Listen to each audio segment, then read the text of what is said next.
നമ്മൾ പോകുന്നത് ജയ്സാൽമീറിലേക്കാണ്. അവിടെ അനിൽ വാസുദേവ് ഉണ്ട്. Anil, very good morning. അപ്പോൾ അനിലിന് ഡബിൾ ഹാപ്പി ആയിരിക്കും. ഒന്ന്, ഈ പറയുന്നത് സംഘർഷമൊക്കെ സാധാരണ നിലയിലേക്ക് എത്തുന്നു. മറ്റൊന്ന്, IPL വീണ്ടും പുനരാരംഭിക്കുന്നുവെന്ന ആ ഒരു വാർത്തകളും വരുന്നുണ്ട്. അനിൽ, അവിടെ നിന്ന് പറയാനുള്ളത് എന്താണ്? അവിടെ വിനോദസഞ്ചാര കേന്ദ്രമാണ്. പതിയെ ആളുകൾ ജനജീവിതം ഒരു ശാന്തമായ രീതിയിലേക്ക് തുടങ്ങിയോ?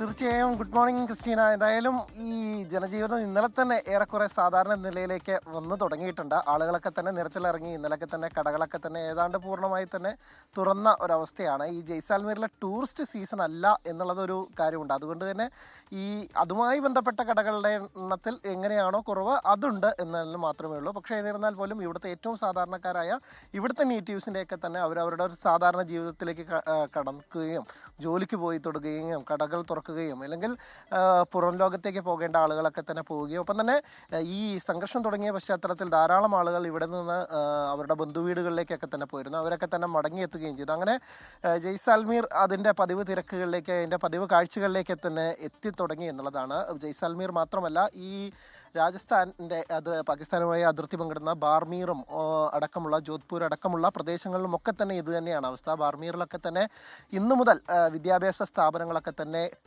തുറന്നു പ്രവർത്തിക്കും എന്നുള്ള ഒരു അറിയിപ്പ് ഇന്നലെ ജില്ലാ ഭരണകൂടത്തിൻ്റെ ഭാഗത്തു നിന്ന് ഉണ്ടായിരുന്നു. കഴിഞ്ഞ ദിവസങ്ങളിലൊക്കെ തന്നെ ഇവിടെ അവധിയായിരുന്നു. ആകെ ഈ അതിർത്തിയുമായി ബന്ധപ്പെട്ട് കിടക്കുന്ന ശ്രീഗംഗാനഗറിൽ മാത്രമാണ് ഇന്നലെ ഒരു ബ്ലാക്ക് ഔട്ടൊക്കെ തന്നെ പ്രഖ്യാപിച്ചിട്ടുണ്ടായിരുന്നു. ഇത് പഞ്ചാബ് അതിർത്തിയോടൊക്കെ തന്നെ ചേർന്ന് കിടക്കുന്ന ഒരു പ്രദേശമാണ്. അതുകൊണ്ടാണ് ഇന്നലെ പഞ്ചാബിലും ഒക്കെ തന്നെ ചില ഡ്രോൺ സാന്നിധ്യം കണ്ടിരുന്നു. ആ ഒരു പശ്ചാത്തലത്തിലാണ് ഇന്നലെ ശ്രീഗംഗാനഗറിൽ മാത്രം ബ്ലാക്ക് ഔട്ട് ഉണ്ടായിരുന്നത്. ബാക്കി എല്ലാ ഈ പറഞ്ഞ 5, ഇത് ശ്രീഗംഗാനഗർ ഒഴിച്ച ബാക്കിയുള്ള 5 അതിർത്തി പങ്കിടുന്ന ജില്ലകളിലുമൊക്കെ തന്നെ സമാധാനം പുലർന്നു എന്ന് തന്നെ നമുക്ക് പറയേണ്ടിയിരിക്കുന്നു. മനോഹരമായ ആ സ്ഥലം, അവിടെയൊക്കെ തന്നെ ആളുകൾ അവരുടെ വീടുകളിലേക്ക് മടങ്ങി വരികയും അവരുടെ ബാക്കി നോർമൽ ലൈഫിലേക്ക് പോകുന്നതിനേക്കാൾ മനോഹരമായ ഒരു കാഴ്ച ഇല്ല എന്നുള്ളതാണ്. പക്ഷേ ടൂറിസ്റ്റ് സീസൺ ആയിരുന്നെങ്കിൽ ഒരു പക്ഷേ ഈ ആളുകളൊക്കെ തന്നെ ഈ പ്രശ്നമൊഴിഞ്ഞ് ഒരു കൂട്ടത്തോടെയുള്ള ഒരു ഒഴുക്ക് അത് നമുക്ക് കാണാൻ സാധിക്കും എന്നുള്ളതാണ്. രണ്ടാമത്തത് IPL കുറിച്ചാണ്. IPL തിരിച്ചു വരികയാണ്. ശനിയാഴ്ചയാണ് മത്സരങ്ങൾ തുടങ്ങുന്നു എന്നുള്ളത്.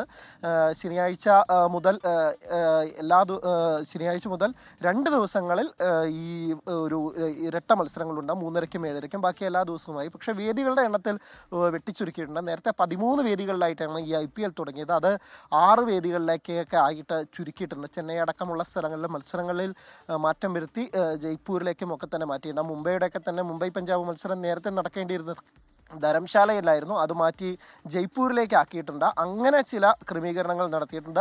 അതുപോലെ തന്നെ ഈ പ്ലേ ഓഫ് മത്സരങ്ങളുടെയും ഫൈനൽ മത്സരത്തിൻ്റെയും ഒക്കെ തന്നെ ഡേറ്റിൽ ചില മാറ്റങ്ങൾ വന്നിട്ടുണ്ട്. ജൂൺ 3-നായിരിക്കും ഈ ഫൈനൽ ഉണ്ടാവുക. നേരത്തെ ഇത് മെയ് 25-നായിരുന്നു നടക്കേണ്ടിയിരുന്നത്. അതുപോലെ തന്നെ ഈ പ്ലേ ഓഫ് മത്സരങ്ങളിലും അതുപോലെ തന്നെ ക്രമീകരണങ്ങളുണ്ടായിരുന്നു. എന്തായാലും IPL ഈ സീസൺ പൂർണ്ണമാക്കാൻ സാധിക്കും എന്നുള്ളതൊക്കെ തന്നെയാണ് ഏറ്റവും വലിയ സന്തോഷമുള്ള കാര്യം. കാരണം പല ടീമുകൾക്കും RCBയെ കുറിച്ചൊക്കെ തന്നെയാണ് പറഞ്ഞു വരുന്നത്. RCB ഒക്കെ തന്നെ അവരുടെ ഏറ്റവും ഉജ്ജ്വലമായി കളിച്ച ഒരു സീസണാണ്. അല്ലെങ്കിൽ പഞ്ചാബ് അവരുടെ ഏറ്റവും നന്നായി കളിച്ച സീസണാണ്. അപ്പോൾ അവരൊരു റിസൾട്ട് ആഗ്രഹിച്ചിരുന്നു. അല്ലെങ്കിൽ പല ടീമുകളും അവരുടെ ഒരു തിരിച്ചുവരവൊക്കെ തന്നെ ആഘോഷിച്ച ഒരു സീസണായിരുന്നു. അപ്പോൾ അവർക്ക് ഈ ടൂർണമെൻറ്റ് ഫിനിഷ് ചെയ്യേണ്ടത്, ഇല്ലെങ്കിൽ അത് പൂർത്തിയാക്കേണ്ടത് ഒരു അനിവാര്യമായിരുന്നു. അപ്പോൾ ക്രിക്കറ്റ് ആരാധകരും അവർ വലിയ രീതിയിൽ ആഘോഷിച്ച ഒരു ടൂർണമെൻറ്റ് പകുതിക്ക് വെച്ച് നിർത്തിപ്പോകുന്നത്, ഇല്ലെങ്കിൽ നിന്നു പോകുന്നത് വലിയ ആശങ്കയായിരുന്നു. എന്തായാലും അത് വന്നത് വലിയ സന്തോഷമാണ്. എന്തായാലും മത്സരങ്ങൾ തുടരും. ഒപ്പം തന്നെ ഇന്ത്യൻ ടീമിൻ്റെ ഇംഗ്ലണ്ട് പര്യടനത്തിനുള്ള സെലക്ഷൻ വലിയ വൈകാതെ തന്നെ ഉണ്ടാകും. അവർ 25-ന് പുറപ്പെടേണ്ടി. പക്ഷേ ഈ IPL മത്സരങ്ങൾ എക്സ്റ്റെൻഡ് ചെയ്തതോടുകൂടി ഒരുപക്ഷെ ഇന്ത്യൻ ടീമിൻ്റെ ഇന്ത്യൻ ടീമിൻ്റെ യാത്രയും അതിനനുസരിച്ച് 30-നായിരുന്നു മത്സരം തുടങ്ങേണ്ടിയിരുന്നത്. അതും ചിലപ്പോൾ മാറ്റം വരാൻ സാധ്യതയുണ്ട്. എന്തായാലും IPL ഈ വരികയാണ്. ഈ ജയ്പൂരിലും മത്സരങ്ങളുണ്ട്. ഈ ജയ്പൂരിൽ സഞ്ജുവിൻ്റെ രാജസ്ഥാൻ റോയൽസ് ടീമിൻ്റെ ഹോം ഗ്രൗണ്ട് ജയ്പൂരാണ്. ഇവിടെ ഒരു മത്സരം കാണണം എന്നൊക്കെ ആഗ്രഹമുണ്ടായിരുന്നു. എന്തായാലും പിന്നീട് ഒരു അവസരത്തിലാവട്ടെ. അത് അടുത്ത സീസണിലൊക്കെ തന്നെ വരുമ്പോൾ ഈ പറഞ്ഞ സംഘർഷങ്ങളൊക്കെ ഒഴിഞ്ഞ് ഏറ്റവും സന്തോഷകരമായ രീതിയിൽ വലിയ സന്തോഷമുണ്ട്. അപ്പം തന്നെ അവിടെ ജയ്പൂരിൽ ഒരു മത്സരം കാണേണ്ട ആഗ്രഹമുണ്ടോ എന്നൊക്കെ പറയുന്നു. രാജസ്ഥാൻ ടൂറിസത്തിന്റെ ബ്രാൻഡ് അംബാസിഡറായി മാറുന്നു. അപ്പോൾ അനിൽ അവിടെ തന്നെ കൂടാനാണോ എന്നൊരു സംശയമുണ്ട്.